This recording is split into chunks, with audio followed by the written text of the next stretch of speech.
형제를 사랑하여 서로 우애하고 존경하기를 서로 먼저 하며 부지런하여 게으르지 말고 열심을 품고 주를 섬기라. 아멘. 우리는 요즘 코로나 바이러스로 인해서 모두들 다 염려하고 있죠. 어제 발표된 바로는 하와이에도 이제 확진자가 150명 선을 넘었습니다. 아마도 요즘은 이전보다 더 검사를 많이 하고 있기 때문이기도 하겠죠. 하지만 지난 일주일 동안의 그 결과만 우리가 살펴보더라도 현재 하와이에는 바이러스 감염이 조금 가속도가 붙어서 진행되고 있다는 것을 알 수가 있습니다. 모두들 건강 많이 주의하시기를 바랍니다.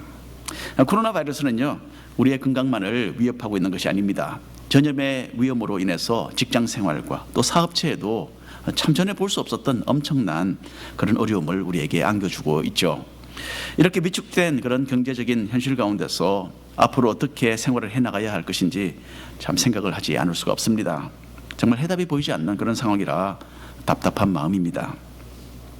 또 우리는 모두 이 바깥 생활에 제한되어 있기 때문에 어쩔 수 없이 가정에서 시간을 더 많이 보내고 있습니다. 그런데 이것은 코로나 바이러스가 가져온 그나마 한 가지 긍정적인 요소라고도 우리가 볼 수 있겠습니다. 이전에 정신없이 바쁘게 살 때보다는 가족과 함께 한결 더 가까이 지낼 수 있는 그런 기회가 되고 있기 때문입니다. 얼마 전에 저희 식구도 함께 모여서 인터넷으로 영화를 하나 보았습니다. 영화 제목은 A Beautiful Day in the Neighborhood라는 영화였어요. Mr. Rogers' Neighborhood라는 유명한 어린이 프로그램을 진행했던 프레드 로저스에 대한 한 부분을 영화로 만든 것이었습니다. 자, 미국 사람들 가운데서 미스터 로저스를 모르는 사람은 아마 없을 겁니다. 이 사람이 인도하던 어린이 프로그램은 언제나 그 시작 부분이 똑같았어요. 먼저 장난감으로 만든 동네가 보이고요. 미스터 로저스는 노래를 부르면서 문을 열고 자기 집으로 들어옵니다. 자켓을 벗어서 걸어두고 옷을 갈아 신고 그리고 그 다음에는 자리에 앉아서 구두를 벗고 운동화로 갈아 신죠. 그리고는 참 상냥한 목소리로 그날의 주제에 대해서 말을 하기 시작합니다. 미스터 로저스는 장로교 목사님이셨어요. 신학교를 졸업하고 안수를 받은 후에 로저스 목사님은 교회 사역을 하신 것이 아니고 어린이 TV 프로그램에 종사하셨습니다. 이렇게 40여 년을 섬긴 후에 2003년도 74세의 나이로 이 세상을 떠나셨습니다. 그래서 미스터 로저스 이웃이라는 이 제목이 말해주듯이요, 이 어린이 교육 프로그램은 내 이웃을 내 자신과 같이 사랑하라 하셨던 예수님의 그 교훈을 기초로 하고 있습니다. 그래서 여러 다양한 사회적인 이슈를 다루면서도 어떻게 서로를 존중하고 위하는 그런 삶을 살 수 있는지를 가르쳐 주었어요. 때로는 여러 가지 재난과 또 위험의 그런 주제를 다루면서도 그 가운데서 서로 사랑하고 위로하며 보살펴주는 그런 아름다운 모습을 제시해주는 참으로 귀한 프로그램이었습니다. 하나님께서는 이와 같이 서로 사랑하고 섬기는 것을 우리에게 중요한 계명으로 내려주셨습니다. 먼저는 하나님을 섬기며 그분께 우리의 사랑을 드리는 것이 하나님의 백성된 우리가 해야 할 일입니다. 그리고 이웃을 위하고 섬기는 일을 또한 잊지 말아야 하는 것은요, 그 일을 통하여서 우리가 하나님을 섬기며 그분의 뜻을 이루어 드리기 때문입니다. 자, 사람들을 사랑하고 섬기는 일은 어디서나 가능하고요, 또 그렇게 해야 합니다. 직장에서 그리고 이웃들에게 주님의 그 사랑으로 사람들을 존중하고 덕을 끼치는 일을 우리는 생활화해야 합니다. 그리고 특별히 이렇게 섬기는 일에 집중해야 할 곳이 바로 교회입니다. 예수님께서는 교회를 세우시고 우리를 교회의 일원으로 불러주셔서 그 속에 심어주셨죠. 교회는 신앙의 공동체로서 우리가 지금까지 듣고 배워왔던 그 주님의 교훈을 가장 먼저 실천에 옮길 수 있는 그런 장소, 그런 상황들을 제공합니다. 여러분, 신앙은 머리로만 믿는 것이 아니죠. 머리로 주님의 가르침을 이해하고 그것을 마음으로 받아들여야, 그래서 더 깊고 열정적인 신앙으로 발전해야만 하는 겁니다. 그리고 마지막 단계로서 우리의 손과 발이 또한 동원되어야 합니다. 우리가 믿고 따르는 교훈이 실제로 표현되어야 온전한 믿음이라 할 수 있습니다. 주님을 어떻게 섬겨야 하는지, 그리고 어떤 마음으로 교회 생활을 해야 할 것인지에 대해서 함께 살펴보면서 영적으로 더 성숙한 그런 신앙의 단계로 나아가는 그런 기회가 되기를 바랍니다. 먼저 겸손하게 주님을 섬겨야 합니다. 로마서 12장에 접어들어서 사도 바울은 다 이해할 수 없는 하나님의 그 깊으신 사랑과 은혜를 입은 우리는 스스로를 바쳐서 하나님께 헌신해야 한다, 그렇게 말했습니다. 자신을 제물로 드려서 하나님께 헌신하는 것은요, 영적인 예배입니다. 이렇게 생각과 삶이 정화되고 변화되어서 주님을 닮아갈 때에 하나님께서 기뻐하시고 또 영광을 받으시는 것입니다. 이렇게 영적인 예배자로서 주님을 섬기는 사람들은 새로운 마음 자세로 역시 주님을 섬겨야 합니다. 로마서 12장 3절에 있는 말씀 한 목소리로 여러분 보시는 그 스크린과 함께 읽어보시기를 바랍니다. 내게 주신 은혜로 말미암아 너희 각 사람에게 말하노니 마땅히 생각할 그 이상의 생각을 품지 말고 오직 하나님께서 각 사람에게 나누어 주신 믿음의 분량대로 지혜롭게 생각하라. 자, 이 구절에서 강조되는 것은 이 생각이라는 단어입니다. 생각이라는 단어가 여러 차례 반복되어서 이 구절에 언급되어 있습니다. 구원받은 백성으로서 마음의 변화를 받고 계속해서 주님의 모습을 닮아가는 그런 과정에 있는 우리는요, 올바른 생각을 가져야 하는 것입니다. 특히 여기서는 자기 자신에 대한 그 평가의 의미에서 이 생각이라는 단어가 사용되고 있어요. 자신에 대해서 과대평가를 할 수도 있고 반대로 스스로에 대해서 적절하고 또 겸손한 그런 생각을 가질 수도 있는 것입니다. 스스로를 높이 평가하는 사람은요, 교회를 어지럽힙니다. 자신이 아니면 교회가 넘어질 것이다. 그런 생각 속에 사는 사람들이죠. 우리는 하나님으로부터 받은 은혜로 모두 사는 사람들입니다. 우리 스스로가 할 수 있는 일은 하나도 없습니다. 하나님께서 허락해 주셔서 이런 일 저런 일을 하는 것뿐입니다. 우리 자신이 질그릇에 불과하다는 것을 인식할수록 그 속에 담겨있는 하나님의 은혜가 더더욱 빛을 발한다는 것을 우리는 기억해야 합니다. 어린이 교육 프로그램을 인도하셨던 프레드 로저스 목사님에 대한 이야기를 제가 먼저 들려드렸죠. 이 목사님은 TV 앞에서만 선량하고 사랑스러운 모습을 보여주는 그런 사람이 아니었습니다. 실제 생활 속에서 겸손하고 자신을 살피는 참으로 특별한 분이셨어요. 2003년도에 위암으로 세상을 떠나기 전에 로저스 목사님 곁에는 사모님이 간호를 하고 있었습니다. 어느 날 목사님은 사모님에게 이렇게 물어봤다고 합니다. 당신은 내가 양이라고 생각하시오? 사모님은 이렇게 대답을 했다고 인터뷰에서 말했어요. 만일 이 세상에 정말 양이 있다면 그건 바로 당신일 거예요. 그렇게 대답을 해줬다고 합니다. 여러분, 이것은 마태복음 25장에 나오는 예수님의 비유에 관한 내용이었습니다. 주님께서는 자신이 어려움을 당했을 때에 충순되게 생긴 사람들을 양으로 비유하셨습니다. 양들은 자신들이 주님을 섬긴 것을 기억하지 못했습니다. 하지만 주님께서는 형제들 중에 지극히 작은 자 하나에게 한 것이 바로 나에게 한 것이다 라고 칭찬하시면서 그 오른쪽에 있는 사람들을, 그 양들을 복을 내려주셨습니다. 예수님은 반대로 주님을 잘 섬기고 있는 줄로 착각하고 있던 사람들을 염소에 비유하셨어요. 이 사람들은 스스로에 대해서 나는 참 잘하고 있다라는 과대평가를 하고 있던 사람들입니다. 그러나 주님께서는 지극히 작은 자 하나에게 하지 않은 것이 바로 나에게 하지 않은 것이다 라고 그렇게 염소들을 꾸짖으신 것이죠. 로저스 목사님은 자신이 과연 주님 앞에서 양으로 살았을까라는 그 생각을 하신 겁니다. 지극히 작은 어린아이들을 위해서 그렇게 헌신적으로 섬기며 자기 자신을 바치신 로저스 목사님이십니다.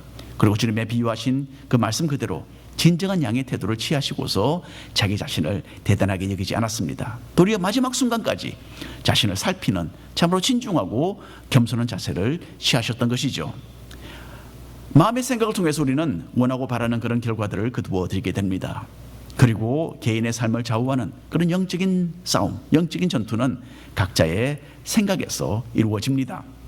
생각 속에 이루어지는 그 전쟁을 통해서 인생의 성공을 누릴 수도 있고 실패로 마지막을 장식하기도 하는 것입니다. 스스로를 높이는 오만한 생각에 빠져 있는 사람은요, 주변에 있는 많은 사람들을 참 괴롭게 합니다. 자기의 선행이 나타나야 되고 자기가 돋보여야 한다는 그런 생각을 가진 사람들이죠. 또 자기 자신을 과시하려고 노력하기 때문에 그런 결과가 나타나지 않을 때에는 토라지고 또 원망에 빠지게 됩니다. 이것은요, 인생을 실패로 이끄는 그런 유형의 생각입니다. 하지만 생각이 깊어서 스스로를 살피는 사람은 지혜로운 사람들입니다.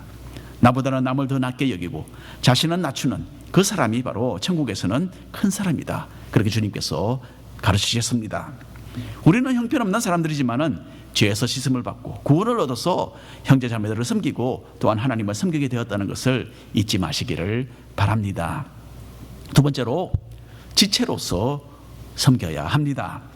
사람의 몸이 어떻게 구성되어 있는지를 보면요, 하나님의 그 창조의 솜씨에 대해서 우리는 감탄할 수밖에 없습니다. 인체에는 206개의 뼈, 642개의 근육이 있다고 합니다. 그리고 큼직큼직하게 나누어만 보아도 그 지체들의 숫자는 7,500가지에 달한다고 합니다. 하지만 더 세부적으로 나눈다면 참으로 셀 수 없을 만큼 많은 부분들로 인체는 구성되어 있는 것입니다. 로마서 12장 4절과 5절 말씀을 함께 한 목소리로 읽어보겠습니다. 우리가 한 몸에 많은 지체를 가졌으나 모든 지체가 같은 기능을 가진 것이 아니니 이와 같이 우리 많은 사람이 그리스도 안에서 한 몸이 되어 서로 지체가 되었느니라. 지체가 몸에 붙어 있어서 몸의 일부가 된 것처럼 성도는 예수 그리스도의 몸인 교회에 붙어 있습니다. 교회에서 단절된 성도란 있을 수 없는 거죠. 또한 그리스도의 몸의 지체로서 우리는 제각기 다른 역할들을 감당합니다. 몸의 각 지체가 제각기 다른 기능들을 가지고 있는 것과 마찬가지죠. 오래전에 시카고에 있는 법대를 가장 높은 성적으로 졸업한 사람이 있었다고 합니다. 그런데 이 토마스 에버턴이라는 이 사람은 놀랍게도 소경이었어요. 소경이었지만은 그 어려운 공부를 성공적으로 해냈던 것이죠. 졸업식장에서 큰 상을 받은 토마스는 자신의 친구 스탠리가 이 영광을 함께 차지해야 한다라고 말을 해서 사람들을 또다시 놀라게 했다고 합니다. 자, 토마스와 스탠리는 학교 첫날에 우연히 만나게 되었다고 해요. 토마스는 소경이었기 때문에 모든 것이 생소한 학교에서 그 계단을 제대로 내려가지 못하고 주저하고 있었다고 해요. 그때 스탠리가 다가와서 토마스에게 도움을 주었습니다. 함께 그 계단을 내려가서 교실에 도착을 했을 때에는 이번에는 스탠리에게 어려움이 찾아왔어요. 교실 손잡이를 돌려서 문을 열어야 되는데 스탠리는 그 일을 할 수가 없었던 것입니다. 스탠리는 양쪽 손을 다 잃은 불구자였어요. 그래서 소경 토마스가 그 문을 대신 열고 두 사람이 그 교실에 나란히 들어갈 수 있었다고 합니다. 자, 이 사건이 인연이 되어서 두 사람은 절친한 친구가 되었어요. 그리고 같은 과목을 공부하면서 서로 도움을 주고받는 그런 사이가 되었습니다. 함께 걸어가면서 소경 토마스는 스탠리의 책을 들어주었고요. 스탠리는 공부하는 곳에 도착해서는 그 책을 읽어서 토마스에게 들려주었다고 합니다. 그래서 토마스는 소경이었지만은 또 손으로 강의를 적을 수 있었대요. 스탠리는 그 노트를 읽어주어서 둘이 함께 공부를 또 할 수 있었다고 합니다. 한 사람이 부족했던 면을 다른 사람이 충족시켜 주어서 조화를 이루어서 두 사람은 그 법대 공부를 마칠 수 있었던 것입니다. 여러분, 인간의 육체에 많은 지체가 있듯이 하나님께서는 그리스도의 몸인 교회에 여러 가지 다양한 사람들을 두시고 각각 다른 기능들을 맡기셨습니다. 교회를 형성하는 모든 교인들은 제각기 맡은 역할이 있습니다. 많은 지체가 작은 일들을 나누어서 분담하기 때문에 효율적으로 움직일 수 있는 것입니다. 그리고 이 사람들은 모두 교회에 꼭 필요한 사람들입니다. 필요 없는 지체는 없는 것이죠. 눈과 머리는 몸의 다른 지체들에게 지시를 내리고 또 이끌어가는 그런 역할을 하기 때문에 소중하게 우리가 모두 간수합니다. 그에 비해서 손과 발은 다른 많은 지체들을 섬기는 참으로 기정한 부분들이에요. 다른 지체에게 명령을 내리는 것이 아니라 머리의 지시를 받고 몸 전체의 유익을 위해서 움직이는 그런 지체들이죠. 그리스도의 그 몸인 교회에서도 지도력을 발휘하는 사람들이 있습니다.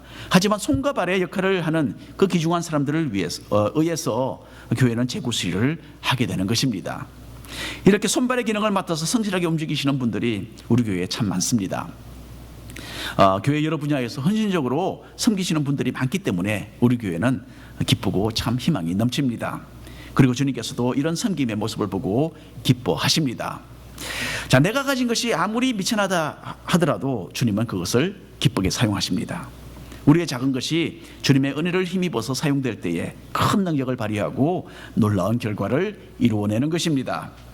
하나님은 사람의 능력을 찾지 않으시고 섬기려는 준비된 마음을 찾으시고 크게 사용하신다는 것을 잊지 마시기를 바랍니다. 세 번째로, 은사대로 섬겨야 합니다. 몸의 각 지체가 독특한 그 기능을 가지듯이 교회 공동체를 구성하는 성도들도 각각 하나님으로부터 받은 은사들이 있습니다. 이 은사를 발견하고 개발하여서 사용하는 것도 참으로 중요한 과제입니다. 로마서 12장에는 7가지 대표적인 은사들이 소개되어 있습니다. 로마서 12장 6절부터 8절까지 말씀인데요, 한 목소리로 함께 읽어보겠습니다. 우리에게 주신 은혜대로 받은 은사가 각각 다르니 혹 예언이면 믿음의 분수대로, 혹 섬기는 일이면 섬기는 일로, 가르치는 자면 가르치는 일로, 위로하는 자면 위로하는 일로, 구제하는 자는 성실함으로, 다스리는 자는 부지런함으로, 긍휼을 베푸는 자는 즐거움으로 할 것이니라. 아멘. 하나님은 그리스도의 몸인 교회에 여러 지체들을 주셨습니다. 그리고 이 지체들이 올바른 위치에서 각각 맡은 다양한 사역들을 감당하도록 질서를 세워주셨던 것입니다. 교회를 이끄는 지도력을 발휘하는 은사도 있고요, 지체를 섬기는 여러 다양한 은사들이 있어서 그리스도의 몸을 풍성하게 만드는 것입니다. 예언과 가르치는 것과 다스리는 것은 좀 지도자적인 그런 은사를 뜻합니다. 예언자들은 강력하게 복음의 말씀을 초대교회에 선포했습니다. 상황에 맞는 하나님의 말씀을 직접 받아서 전달을 했어요. 또 성령의 능력으로 장래의 일을 말하기도 했습니다. 가르치는 사람은 교회를 이끄는 군의자로서 요즘으로 말하면 목회자를 의미합니다. 하나님의 말씀을 지역교회의 성도들에게 먹여서 그들로 성장하도록 하는 지도자들이죠. 또 다스리는 사람들은 교회의 방향이나 중대한 일들을 놓고 성도들을 대표해서 결정을 내리는, 요즘 같으면 장로님들과 같은 그런 사람들이었어요. 하지만 역시 그리스도의 사랑이 나타나는 것은요, 각가지의 모습으로 봉사하는 이런 여러 다양한 은사들을 통해서 이루어졌습니다. 섬기는 일을 맡은 사람들이 있다라고 여기에 기록이 되어 있죠. 원어로 섬김이라는 그 단어는요, 집사의 직분과 똑같은 말입니다. 집사님들은 교회와 성도를 섬기라는 뜻에서 주님께서 직분자로 세우셨다는 것을 깨달아야만 합니다. 위로하는 자와 연결되는 것은요, 권사의 직분입니다. 권사로서 사람들을 권면하고 위로하는 그런 역할을 잘 감당하고 있는지 한번 돌아보시기를 바랍니다. 물론 섬김과 위로는 직분자들만이 하는 일이다라는 뜻은 아닙니다. 하지만 직분자들은 더더욱 이 부분에 신중을 기해야 하는 사람들임을 이 시간에 말씀을 드리고 싶습니다. 구제해야 하는 일, 또 긍휼을 베푸는 일에 대해서는 요즘에 참 제가 할 말이 많습니다. 코로나 바이러스로 인해서 어려움에 처한 분들이 많이 계시죠. 특별히 연세가 많으시고 가족이 곁에 있지 않아서 홀로 계시는 분들, 참 힘든 그런 때입니다. 그런데 성도님들 중에서는 이런 분들을 위해서 구제와 긍휼의 마음으로 섬기는 분들이 계세요. 화장지가 동일한 참 어처구니 없는 이런 상황에서 어떤 분은 필요한 분에게 화장지를 가져다 드립니다. 또 마스크를 구입해서 다니면서 공급해주는 참 그런 아름다운 분들도 우리 교회에 계세요. 또 쌀이 귀한 이때에 어떤 분은 교회에 쌀을 여러 부대에 기증하셨어요. 15파운드짜리 쌀. 그래서 필요한 분이 있으면 나누어 드리라고 그렇게 교회에 기증을 하셨습니다. 도움이 필요하신 분들, 여러분들 목자님들에게 말씀하시고 아니면 교회에 직접 저에게 연락을 해주셔도 되겠습니다. 참고로 격리되어서 집에서 지내라는 그 주지사의 행정명령이 내려졌지만은 예배 영상을 만들기 위해서 또 소수의 사람이 교회에 모이는 것은 허용이 됩니다. 그리고 교회를 섬기는 사역, 아직도 이것은 필수적인 것으로 인정이 되어서 목회자나 관계자들은 평상시에도 교회 출입이 가능합니다. 지금까지 어려운 때에 목장 식구들을 서로 돌보는 것 참으로 중요합니다. 우리 교회의 많은 사람들에게는요, 일일이 우리가 신경을 쓰는 것이 쉽지 않습니다. 하지만 목장 식구들이 어떻게 지내고 있는지, 그들에게 필요한 것은 없는지, 혹시 어려움을 당하고 있지는 않는지 우리가 돌아볼 수가 있는 거죠. 믿음의 식구들이고 우리가 함께 된 지체들이기 때문입니다. 여러분, 위기는 기회입니다. 지금처럼 위기감이 느껴지는 때에는요, 이렇게 구제와 긍휼로서 섬길 수 있는 그런 기회도 우리가 더 많이 얻게 되는 것이죠. 작은 일이라 해도 주님의 손에 들려질 때는 크게 쓰임을 받는 법입니다. 어린아이의 그 오병이어가 주님의 손에 들려졌을 때에 5,000명을 먹였다는 것을 기억하시기를 바랍니다. 마지막으로 열심으로 섬겨야 합니다. 100년 전에 파레토라는 유명한 경제학자가 있었어요. 그 유명한 파레토 법칙을 발견한 사람입니다. 이 파레토 법칙은 80대 20의 법칙이에요. 결과의 80%는 20%의 원인에 의해서 이루어진다라는 이론입니다. 참 신기하게도 여러분, 이 법칙은 교회 생활에도 적용이 됩니다. 교회 사역의 80%는 그 교회의 20%의 성도들에 의해서 이루어진다라는 거죠. 교회는 늘 소수의 사람들이 중심이 되어서 사역을 이루어 나갑니다. 그러면 나는 80%의 성도에 속하는가, 아니면 열심히 있는 20%의 성도에 속하는가, 이걸 우리가 한번 생각을 해보면 좋겠습니다. 로마서 12장 11절 말씀입니다. 부지런하여 게으르지 말고 열심을 품고 주를 섬기라. 저는 이 구절을 참 좋아합니다. 그리고 이 말씀에 늘 도전을 받습니다. 안일한 신앙생활이란 있을 수 없습니다. 우리 육신은 편안하기를 요구하죠. 적당히 교회 생활을 하고 또 그 외에는 충분히 나를 위해서 여유를 가지고 시간을 넉넉하게 사용하라, 그렇게 우리 자신에게 말을 합니다. 하지만 여러분, 짧은 인생을 나를 위해서 허비하는 것은 너무나 무의미한 일입니다. 우리는 더 큰 것을 위해서 살아야 하고 영원히 남을 것을 위해서 추구하는 참으로 긴 안목을 가진 사람들입니다. 영혼을 우리에게 선물로 허락하시기 위해서 자신을 주신 그 주님을 위해 기꺼이 삶을 드리는 사람이 바로 복된 길을 선택한 사람입니다. 형제자매를 섬기고 또 하나님을 섬기는 일에 은퇴란 또한 있을 수가 없습니다. 우리는 목숨이 다하는 그 순간까지 주님을 높이고 예배하는 일을 게을리하지 말아야 합니다. 그리고 뜨거운 열정으로 주님을 섬기다가 하늘나라에 이르러서도 계속해서 주님을 예배하며 섬길 참으로 복된 사람들인 것입니다. 오늘 결론의 말씀을 드립니다. 하나님을 사랑하고 이웃을 사랑하라는 그 주님의 말씀은 성경의 가장 핵심되는 명령입니다. 영적인 예배자로서 진정으로 하나님을 사랑하는 사람은 삶 속에서 이웃을 또한 사랑으로 섬기게 되어 있습니다. 오늘 로마서 12장 말씀을 통해서 우리는 이웃을 겸손하게 섬겨야 한다는 것을 읽어보았습니다. 스스로를 높이고 과시하려는 그런 교만한 생각은 내려놓고 자신이 누구인지를 제대로 보는 그런 지혜로운 사람들이 되어야 합니다. 특별히 우리는 주님의 몸인 교회를 형성하는 한 지체라는 사실을 늘 기억해야 되겠습니다. 주님께서 나에게 맡겨두신 그 은사와 기능을 잘 발휘해서 성도를 섬김으로써 하나님을 섬기는 그런 사람들로 우리는 성장해 가야 합니다. 특히 요즘 같은 어려운 시기에 서로를 돌아보는 그런 관심과 섬김을 통해서 비록 떨어져 있지만은 서로 연결되고 서로를 인해서 부유해지는 그런 시간이 되었으면 좋겠습니다. 주님의 교회에서 열심을 가진 20%의 사람이 되어서 성도들과 또 교회를 돌보고 온 마음을 다하여 뜨겁게 주님을 사랑하고 섬기는 우리 모든 성도님들 되시기를 축원합니다. 기도하겠습니다.